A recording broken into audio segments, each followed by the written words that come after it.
the media world. I look at this week, and an important comment about this week was I thought it was a very narrative-driven week in the news cycle. Narrative-driven versus events-driven, where an events-driven week is a news cycle where the events are typically what everybody talks about and keeps in the news. And there's always events, even in a narrative-driven news cycle. But the point in a narrative-driven news cycle is there isn't an event that really brought all the narratives together. So narratives were scattered, and that's what this week was. And the reason I bring this up is you get a lot of nonsense in the news, and I guess I shouldn't say it's nonsense. It's there for a purpose. It's there for a reason. It's there to build a certain narrative that people are putting out there.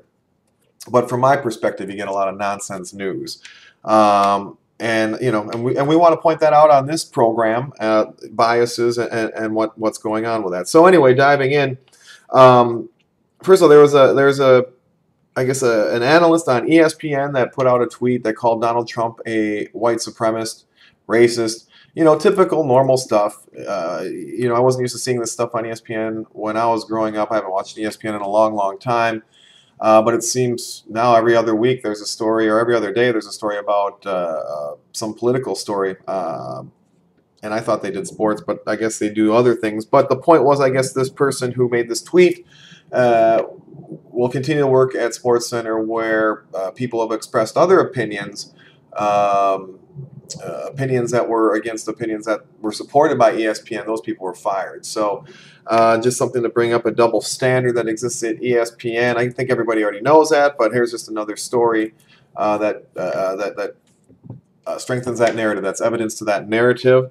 We had Dianne Feinstein this week come out and make comments about a judge's Catholic faith and her concern about his faith's dogma and how that would affect his ability to be a judge, suggesting that perhaps his faith, his Christian Catholic faith, disqualifies him from being a judge. And, Dianne Feinstein has her First Amendment rights. She is a senator, very powerful. It's very powerful when senators come out and say those things. Christians should be alarmed about that.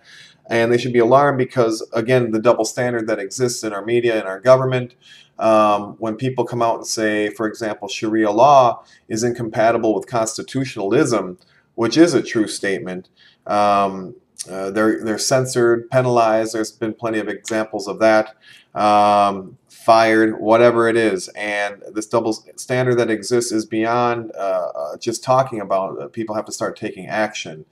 And anyway, so we saw Dianne Feinstein make that comment, and put side by side with other comments. Very, very concerning, and it exposes again an agenda by corporate mainstream media to support radical Islam, basically, and to diminish or I don't know what, erase Christianity from their platforms altogether. And again, more examples of corporate media nonsense. There's a very serious story. Mayor Ed Murray in Seattle, after only 5 allegations of sexual assault on minors, pedophilia, finally, I guess, is resigning. He's not being forced out. He's resigning. And this would be the 11th mayor. I got to double check. I'm putting up on screen now. The 11th mayor. In a short amount of time to have to step down, or who's become arrested for sexual activity with minors, or pedophilic, I guess is that the word, activities. And then you barely hear a word about any of this in corporate media, and you have to look to find this information on the internet, or independent media. But what you didn't have to look very far for, I guess Ted Cruz got himself in some trouble, or a staffer had liked a pornographic film on Twitter, and this became a huge story in corporate media. And just the absurdity of the amount of coverage that this incident got compared to actual pedophilia and indictments and arrests. It just, again, exposes corporate media as total frauds and deceivers by omission. So wanted to pull out some of those examples for you. Imran Awan this week, there's some stories out talking about him. We have to keep him in the news. Debbie Wasserman-Schultz appears to be in huge legal trouble because Imran Awan is reportedly looking for plea deals. He's talking, he's singing. So, will this lead to what happened to Seth Rich? Will this expose election fraud that we know was rampant, that WikiLeaks was reporting on, that we saw in the emails? Who knows what this will uncover, but I think this is a huge story. Again, generally ignored by the mainstream media. Imran Awan in custody and talking, and I said this before, and this is how we know too, and this is very, this gets to the whole Justice Department in our country now and where they're at, because I'd suggested last week, and I'll continue to suggest now, that definitely the Trump administration and the Jeff Sessions Justice Department would have enough information to prosecute some very high-level people in government of some very high crimes, espionage, treason. It doesn't get much higher than that. Maybe I don't know what they're waiting on. Maybe they're using these in investigations, but it would be very troublesome to know that this information's out there, that our government would have this information and nothing would be done about it. So we need to keep talking about it. We need to find out what evidence is being divulged. There's already plenty of evidence out there about election fraud. There's plenty of conjecture about Seth Rich, and plenty of things to talk about, plenty of clues, plenty of evidence to suggest foul play. Anyway, moving on. Today's September 15th. We had September 11th, the anniversary this week. I'm not going to say too much about it, and it seems like the corporate mainstream media also doesn't want to say too much about it, wants to take the memory of this away as soon as possible. I know the internet and social media was all again abuzz about 9/11 being a false flag attack. It seems like people can openly talk about this now and not feel ashamed or scared.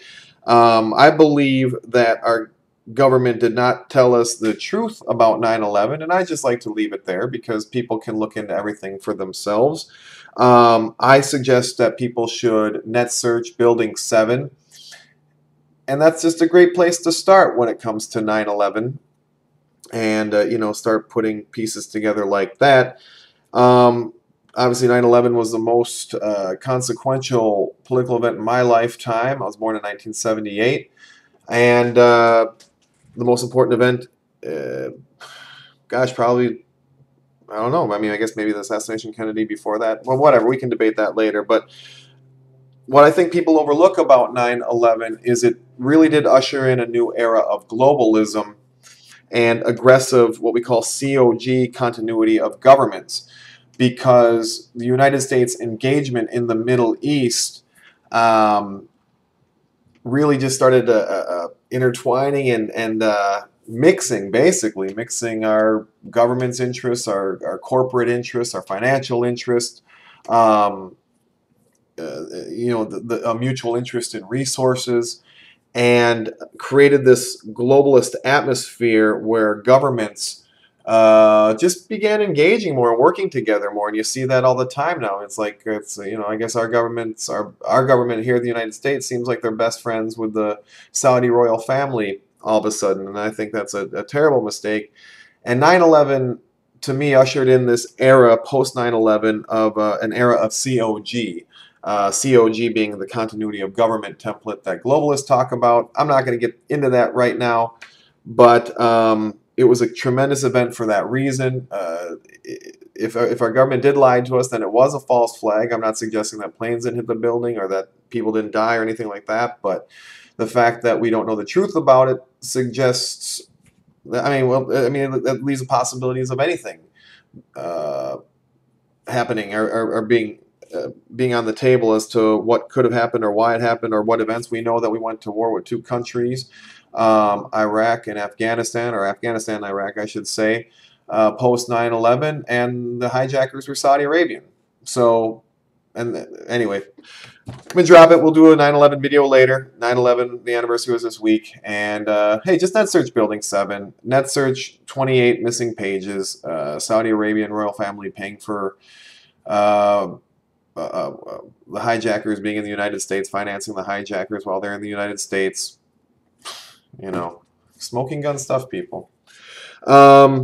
And finally, just moving along and getting out of here, The Rock, it looks like, is going to run for president in 2020. I just bring this up because we'll keep an eye on it and see where it goes. I have some thoughts on it, but we're starting to run long again. We'll see what happens next week. I mean, as events are concerned, it seems fairly open. DACA's in the news. We'll see if we get a bill, but that's going to take a while, so I don't expect to see DACA on the front page next week. So it's wide open right now. I think the best thing I can say about internet media and independent media and libertarian media and nationalist media is that, again, the rise and fall of Antifa was a huge victory for us this summer. And that's just, again, something to celebrate and keep on your mind. But anyway, thank you for tuning in, and we'll see you guys next week.